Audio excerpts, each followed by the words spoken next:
Avengers end ഗെയിമിന് ശേഷം Marvel വന്നിട്ടുള്ള ഭയങ്കര പവർഫുൾ ആൾക്കാരെ പറ്റിയാണ് നമ്മളിന്ന് പറയാൻ പോകുന്നത്. നമ്മളതിനകത്ത് അനിമേഷനും ഇൻക്ലൂഡ് ചെയ്യുന്നുണ്ട് കേട്ടോ. First infinity Ultron. What if സീരീസിലാണ് ഇൻഫിനിറ്റി അൾട്രോണെ കാണിച്ചിട്ടുള്ളത്. 6 ഇൻഫിനിറ്റി സ്റ്റോൺസിൻ്റെ പവറാണ് ഇൻഫിനിറ്റി അൾട്രോൺ ഉള്ളത്. അടുത്തത് എറ്റേണിറ്റി. തോർ ലവ് ആൻഡ് തണ്ടറിലൂടെയാണ് കാണിച്ചിട്ടുള്ളത്. എബിലിറ്റീസ് എന്താണെന്നൊക്കെ ചോദിച്ചു കഴിഞ്ഞാൽ ടൈം മാനിപ്പുലേഷനും സ്പേസ് മാനിപ്പുലേഷനും അതുപോലെ തന്നെ വേറെ ഒരുപാട് പവേഴ്സും പറഞ്ഞ് തീരാത്തത്ര ഉണ്ട്. അടുത്തത് ഇക്കാരീസ്.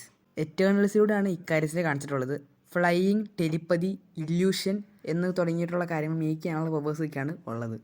അടുത്തത് ഡോക്ടർ സ്ട്രേഞ്ച് സുപ്രീം. ഇത് വാട്ട് ഇഫ് സീരീസിലാണ് വന്നിട്ടുള്ളത്. ഇദ്ദേഹം എത്രത്തോളം പവർഫുള്ളാന്ന് വെച്ച് കഴിഞ്ഞാൽ ഒരു വോൾ യൂണിവേഴ്സിനെ തന്നെ അദ്ദേഹം ഡിസ്ട്രോയ് ചെയ്യുന്നുണ്ട്, അദ്ദേഹത്തിൻ്റെ കൈക്കലാക്കി മാറ്റുന്നുണ്ട്.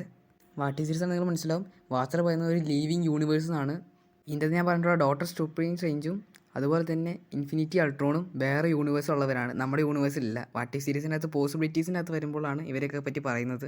ഇവർ മാത്രമല്ല, ഇതുപോലെ നിറച്ചും പേരും ബാക്കിയുണ്ട്. അപ്പോൾ അവരെയൊക്കെ പറ്റി അറിയുന്നതിനായി നമ്മൾ ഇതിനൊരു പാർട്ട് 2 വീഡിയോ ഇടുന്നതാണ്. അപ്പോൾ അതിനുവേണ്ടി ചാനൽ സബ്സ്ക്രൈബ് ചെയ്ത് ബെൽ ബട്ടൺ സെറ്റാക്കി വെച്ചേക്കാം.